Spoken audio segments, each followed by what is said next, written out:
Hub Est, c'est le hub pour un numérique territorial du Grand Est, donc juste un peu au nord de Dijon. C'est un petit peu l'équivalent de Mednum BFC ici, mais nous c'est dans le Grand Est, donc on travaille sur les 10 départements du Grand Est et notre objectif est double.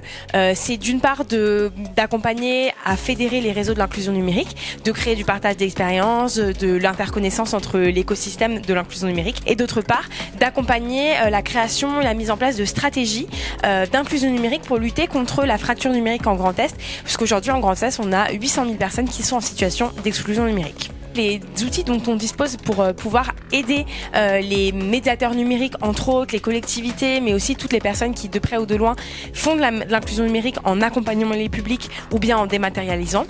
C'est notamment des outils de montée en compétences. Donc on a par exemple des webinaires de sensibilisation sur des thèmes, sur des thématiques très précises. Ça peut être l'insertion professionnelle, l'itinérance par exemple. On a aussi des programmes d'accompagnement des collectivités pour les aider à mettre en place des politiques publiques stratégiques autour de l'inclusion numérique pour qu'elles puissent accompagner leur territoire à lutter contre l'exclusion numérique, soit par les médiateurs numériques par exemple, soit encore une fois par de la formation professionnelle entre autres. Nous avons répondu à un premier appel à manifestation d'intérêt en 2021 qui avait pour but de financer ce qu'on appelle un fonds d'amorçage. Donc nous jusqu'au 31 mai 2024, on est encore en fonds d'amorçage et là nous avons répondu très récemment, nous avons été lauréats d'un second AMI, appel à manifestation d'intérêt, pour continuer à nous financer sur des actions de France Numérique Ensemble notamment.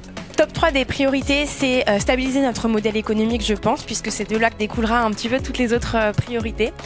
C'est de pouvoir continuer à surtout maximiser notre accompagnement auprès des collectivités territoriales pour, encore une fois, les accompagner à mettre en place des stratégies et surtout se saisir de cette question-là qui est prioritaire. Le troisième objectif, je dirais, c'est faire en sorte que les conseillers numériques et les médiateurs numériques soient bien formés sur le territoire et qu'on puisse répondre en fait à leur manque aujourd'hui dans les accompagnements qu'ils peuvent faire envers les publics en situation d'exclusion numérique.